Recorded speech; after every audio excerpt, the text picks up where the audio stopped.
fait pas prier pour exprimer ses opinions sur plusieurs sujets controversés, dont l'avortement, l'ordination des femmes et le mariage gay. Accueillons le curé rebelle de la paroisse de Saint-Joachim-de-la-Plaine, l'abbé Raymond Gravel.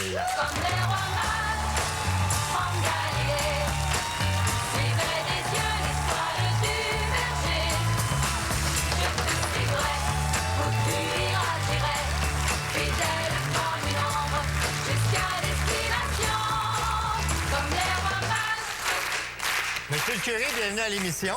Merci bien. Comment on vous appelle, monsieur le curé? Raymond. OK.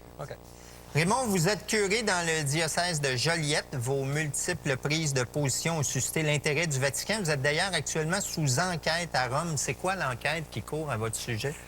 Concernant l'homosexualité, puis concernant aussi l'avortement. Parce que j'aurais dit dans une émission à Radio-Canada que j'étais pour l'avortement. Je ne suis pas pour l'avortement. Je suis contre la condamnation des femmes qui se font avorter. C'est différent. Concernant l'homosexualité, c'était quoi? C'était sur le mariage gay. Parce que moi, j'avais écrit une lettre dans la presse au mois d'août 2002. Et dans ma réflexion, j'en étais arrivé à dire que j'étais favorable au mariage gay sur le plan civil, mais même religieux. Et ça, ça remettait en question la doctrine de l'Église sur le sacrement du mariage. Alors, j'ai reconnu ça. Et j'ai pas reculé, mais j'ai dit, il faut que je fasse attention dans ma façon de présenter ça.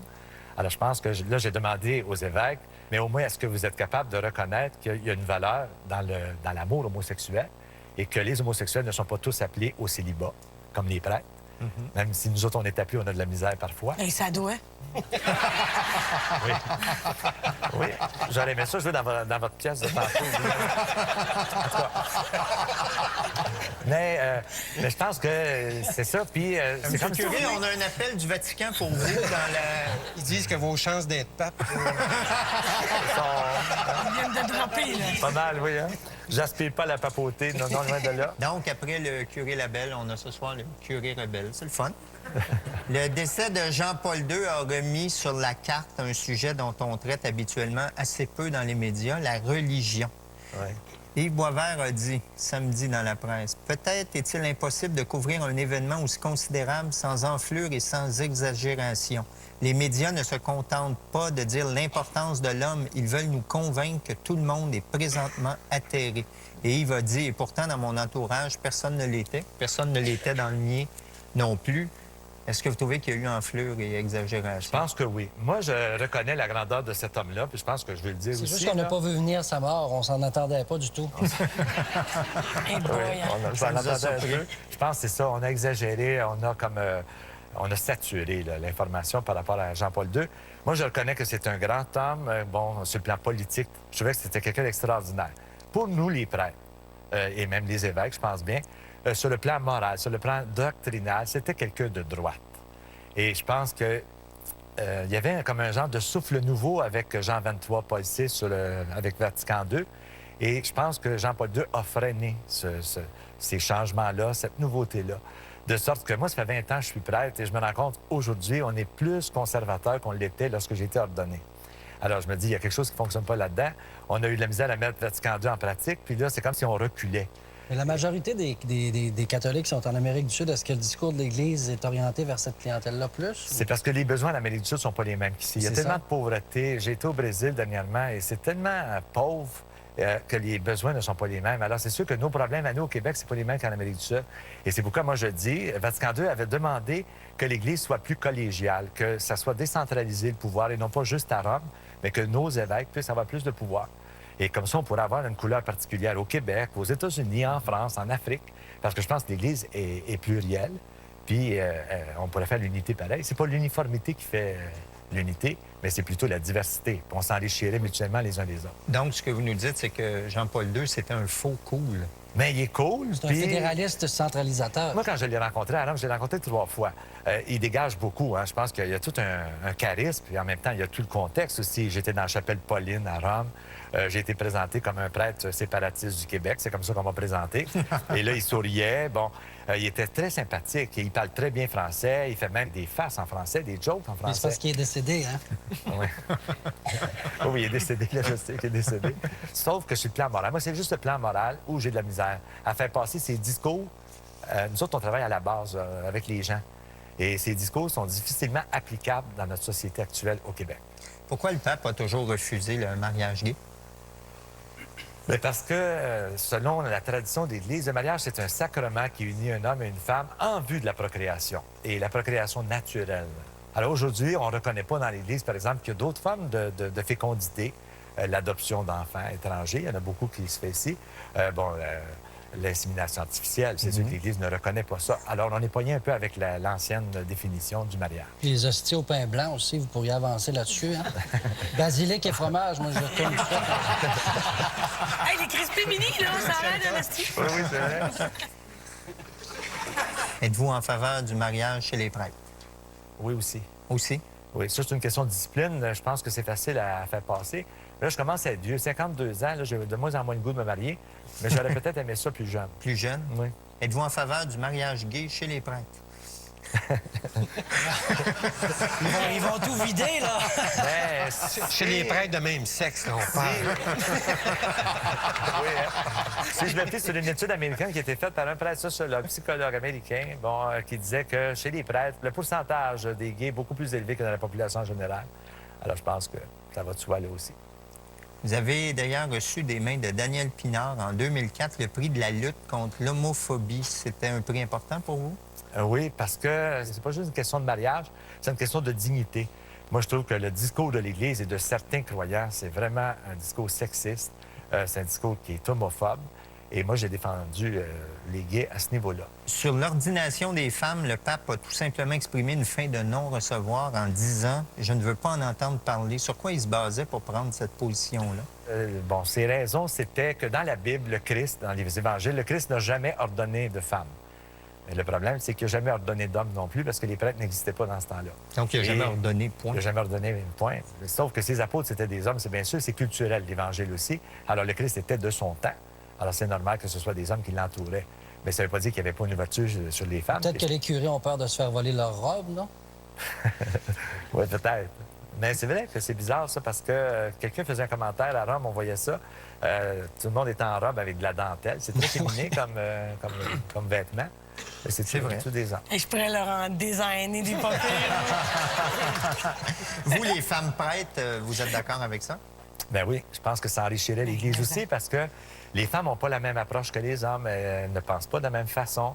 Et là, dans une Église où il y a juste des hommes, je pense qu'il manque des éléments importants. Mais tu vois, Marie-Chantal, si Raymond était pape, tu pourrais être une prêtre et avoir une vie sexuelle. Et croire en Dieu.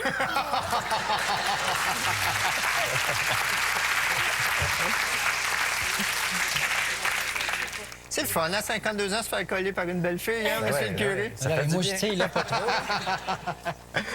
Il y a quelqu'un qui m'a dit « T'as pas le droit de coller une femme, t'es un prêtre. » C'est pas parce qu'on est au régime qu'on n'a pas le droit de regarder le menu. Ben, C'est vrai. Comme prêtre, vous êtes bien sûr célibataire et chaste. Auriez-vous aimé ça, que ça puisse être autrement? Oui, à mon âge, c'est plus facile. Vous savez, c'est comme d'autres choses, ça. Ça, c'est comme manger, je pense. Moins on mange, moins on veut manger. Puis plus on mange, plus on mange. Hein?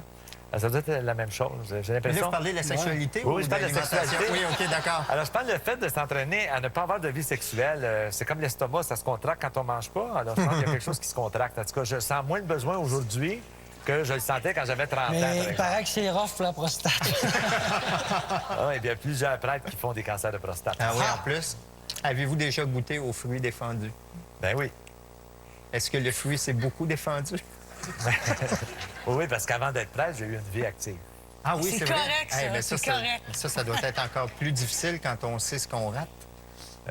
Oui, puis non, parce que j'ai vécu des mauvaises expériences, parce que, bon, j'ai peut-être pas vécu l'amour avec un grand A, puis je me suis senti peut-être... en tout cas, je me sentais appelé à autre chose, mais j'ai vécu des expériences amoureuses, oui. Puis j'ai cheminé dans ça. Ça m'a amené à devenir prêtre quand même. Vous avez dénoncé publiquement le fait que le pape se soit prononcé contre la distribution de la pilule du lendemain aux femmes qui ont été violées lors du conflit yougoslave. Est-ce qu'on vous a tapé sur les doigts? Oui, d'autant plus que le titre de la presse avait changé mon titre. Il avait marqué « Messieurs les évêques, taisez-vous ». Quand j'ai vu le titre, je me dit « Ah, mon Dieu, ça passera pas. » Daniel a l'air content. Hein? C'est parce que je trouvais que ces femmes-là qui avaient été violées avaient besoin d'autre chose que d'un discours de condamnation. Je pense qu'elles avaient besoin de compassion, elles avaient besoin d'écoute, même si on n'est pas d'accord avec elles. Là, bon, je pense qu'elles avaient besoin bien plus d'un accompagnement que d'un verdict de condamnation. Mais de toute façon, c'est dur de ne pas être d'accord avec une femme qui a été violée par des soldats. Là. Et au Québec, est-ce que vous encouragez les jeunes à utiliser le condom? Ben oui, surtout si c'est pour se protéger du sida ou des maladies. Puis on ne peut pas demander à tout le monde de vivre la chasteté pour ne pas attraper le sida, par exemple. C'est incroyable, là, tu sais. C'est comme si la chasteté, c'était la seule solution possible au sida. Mais Marie-Chantal, elle n'aime pas ça, le condom. Oui, mais j'ai pas dit qu'il fallait pas en porter. C'est pas ça que j'ai dit. On le sait.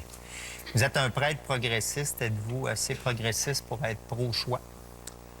Pas pro-choix, parce que je trouve qu'ils sont un peu à l'extrême, eux aussi. Moi, je pense que je suis contre l'avortement.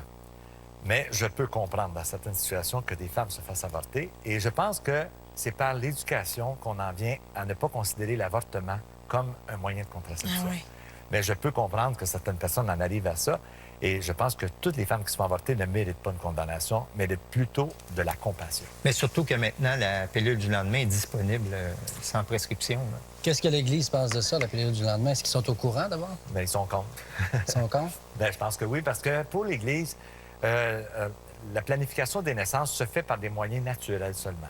Mais sauf que, dans certains cas, c'est pas possible de vivre ça. Alors, je me dis, on peut-tu pallier avec autre chose plutôt que je sais pas, que d'avoir des enfants qu'on ne veut pas ou encore que d'attraper des maladies. Vous, avez-vous l'impression que vous avez perdu toutes vos chances de monter dans la hiérarchie Moi, j'ai ecclésiastique? perdu toutes mes chances. Je vais rester prêtre toute ma vie. Si un jour on vous disait que vous étiez plus prêtre, est-ce que ça vous briserait le cœur? Oui, par exemple, parce que moi, j'aime l'Église. Je ne travaille pas contre l'Église. J'essaie de...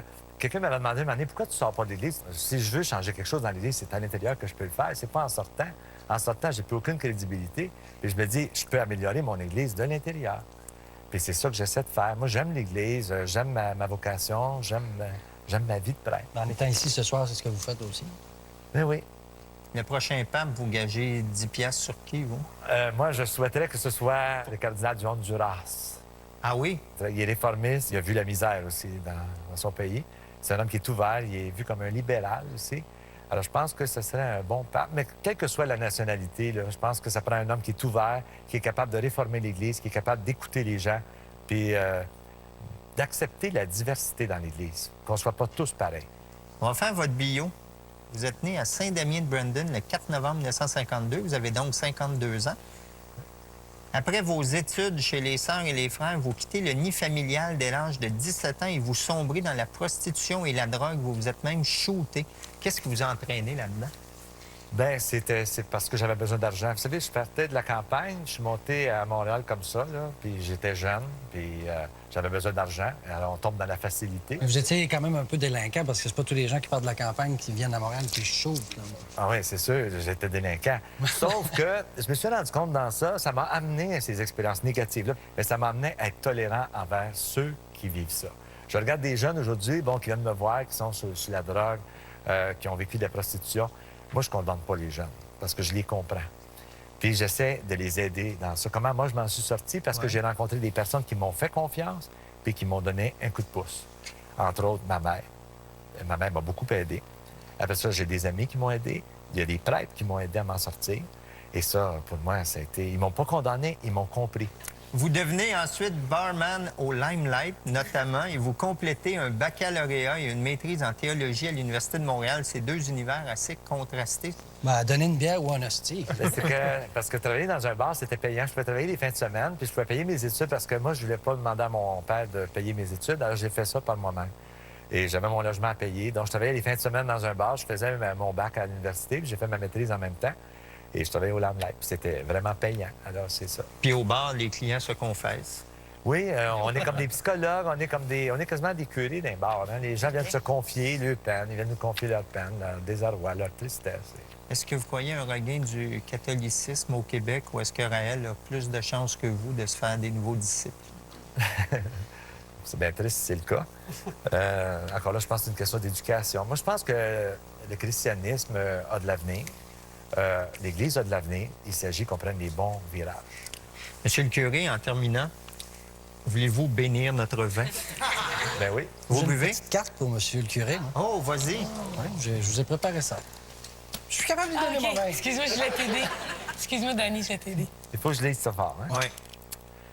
Pour que l'Église reconnaisse les homosexuels, on n'a qu'à mettre des miroirs dans les presbytères.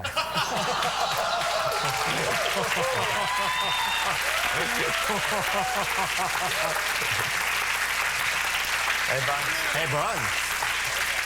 Diane, qu'est-ce qu'on boit? Guy, on boit un Château Capendu. C'est un vin du Languedoc-Roussillon. Cap fendu, t'as dit? Non, Capendu. Cap pendu. Oui. OK. Est-ce que tu veux te faire bénir par monsieur le curé? Est-ce que vous voulez consacrer le corps de Diane? Non. Et on vous revient tout de suite après la pause. Comme les rois mages en Galilée, suivez des